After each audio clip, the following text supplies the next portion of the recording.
I saw this article on Newsmax, newsmax.com. Escalating millennial health problems raise economic concerns. And so I was like, well, what kind of health problems are we talking about here? I want to bring in Dr. Michael Busler is back with us. It's always great to have him with us. Dr. Busler, how are you this morning? I'm doing very well, Paul. Thanks for having me. As you know, it's always my pleasure to be here. Yes, sir. It's always great to talk to you. Again, professor of finance at Stockton University in New Jersey. You've seen him as a featured columnist at Newsmax, at LifeSat, and townhall.com. So what do you make of this? I mean, as an economist, sir, what do you make of spiking health concerns in millennials?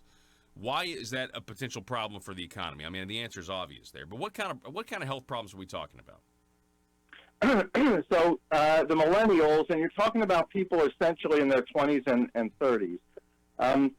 Primarily, people in their 20s don't get sick very often. And even into their 30s, you don't require a whole lot of health care. You require more as you get older generally. So that generation is supposed to be the healthiest at this point. And the way the healthcare system essentially works, it's a pay-as-you-go system. So the people that are paying now, in like Medicare, for instance, the people that are paying into Medicare now are paying to cover the people that are receiving it. And then when these people get older, they receive care. The problem is that this generation, millennials, are suffering from anxiety, depression, and high blood pressure. And what's the reason for that?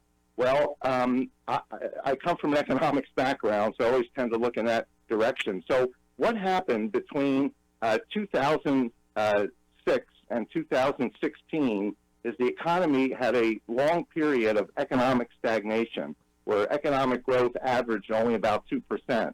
So when that happened, because of the slow growth, there were fewer job opportunities created. So those that were good and higher income found opportunities. The rest of the millennials found things very difficult. They ended up with carrying a fairly large student debt, which added to their anxiety. They couldn't find a job. They had to live with their parents, and there was the stories about the millennials living in the basement of their parents' home. That tended to add anxiety. And making it worse, after the Affordable Care Act was passed, it said that any employer with more than 50 employees, every employee that works over 30 hours a week, you must provide health insurance or pay a $3,000 penalty. So how the market reacted to that was they created a lot of part-time jobs. They only hire people for 25 hours a week, so they wouldn't have to pay the health insurance and the additional cost. So here you had, particularly with college graduates, a large number graduating, no real opportunities, and they said, well, what do I need this? I just spent all this money on a college degree. I just spent 4 years of my time. I've got $30,000 in debt, and I can't find a suitable job. And it turns out all I can find is a part-time job, and to try to make ends meet, I might have to take 2 of these part-time jobs.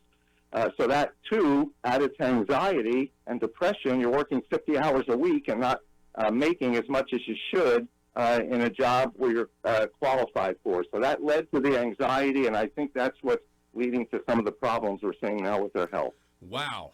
That is absolutely incredible how the economy can affect. And you know, you mentioned Obamacare too, and what these businesses did. I mean, you know what? Robots, you don't have to pay for their health care. And I know, even if you were to, let's say, look at the industrial automation side of things, there's a lot of people that were like, you know what? I don't want to have to pay for my employees' health care here. That's going to continue to increase, where I could just invest in robotics and I have a knowable cost. I mean, it's going to be expensive, but at least it's a knowable cost. And then I don't have to worry about paying health care, Yeah, and a lot of that is happening. That's why, in my view, when there was a lot of press that came out back in 2010, starting in 2010, 2011, is, listen, you don't need to go to college. You can get a good job without going to college. So you don't need to spend all that money on college. Well, what happens is, as capital replaces labor. You get robots in there in place of labor. As labor costs keep going up, you're going to continue to do that. So labor has the unique advantage that they have intelligence, and if you have a good college degree or some kind of education with a skill or something, you'll be able to contribute to the economy and do well. So the way this is going to end up being fixed is exactly what the current administration is doing. Focus on economic growth, increase economic growth, start adding, start a situation where employers are demanding more workers. They need more workers, and that demand is bringing wages up. And really, for the last year and a half, there have been more job openings than there are unemployed people. Today, there's about 7 million job openings and about 6 million unemployed people. Well, that tells you that there's now opportunity in the economy, and some of these millennials that have suffered through maybe a decade of this slow growth, they're starting to see, I think, a little bit of hope that this opportunity is bringing. Yeah. Well, I really had never dawned on me how depressing and anxious I would be if I had all this college debt, and couldn't find a job. And you're, sitting there, you're so young. And, I wonder if a lot of people realize, like you said, you don't necessarily have to go to college, but we certainly have a educational industrial complex that tells these kids, and the guidance counselors, they look at their numbers. Well, how many people did we get into get accepted and are attending college? How many in the senior class?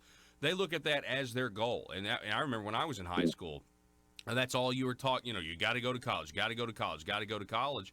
And now, I believe that trend is still continuing, and you got these government guaranteed loans and it makes the colleges actually not have to worry about the cost of tuition. And so, Right. and if you're one of these kids that doesn't really understand, what it's like to owe money, they don't understand being in debt is a bad thing. They've been told they've got to go to this institution their whole life, and then they get into the real world and they're like, wow, I feel like I've been lied to, Yeah, and that's, that alone will lead to a lot of depressed conditions and anxiety. Look, college is not for everyone, but for everyone who it's right for, I would encourage them to go to college, not just to say, well, I'm going to learn a specific skill, which you will, but more importantly, in college, you learn critical thinking skills. And that enables you to make better decisions in life and probably get a little further along. So I would say to people, look, if college is right for you, don't get discouraged because the job market was bad over the last decade. The economy runs in cycles. Job markets are good and bad. But with a college degree, there will be so many more opportunities open to people, especially in a higher growth economy, which we're trying to work into today. And even if you don't need the college degree for the first job, you're looking at upward mobility. You want to get promoted and move up to supervisory positions where you can make greater contributions and earn higher income. Well, all of that is much more likely if you had a good, solid educational background. Now, again, for everybody, college isn't perfect. However, we do need people in the skilled trades.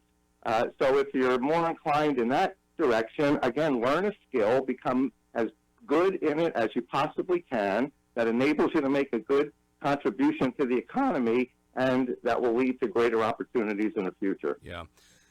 Dr. Michael Busler, I got one more question for you.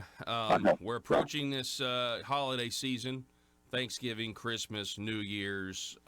You think consumer confidence is up? Do you think it's going to be a good quarter economically for us? Yeah. So the economy was starting to grow and take off, and then the Federal Reserve decided between the end of 2016 and the end of 2018 to raise interest rates 8 times, and they decided to pull $500 billion out of the money supply. Well, just when growth was about to take off, the Federal Reserve put a damper on it, and now it's slowed down. Fortunately, they realized they made a mistake. They have now cut interest rates 3 times, and they stopped shrinking up the money supply. So the consensus view is the fourth quarter will be less than 2% growth. I'm a little more optimistic than that. I think it'll be better than 2% growth, and I think going into next year, we'll see even higher growth. Retailers have asked me what I thought about the Christmas season.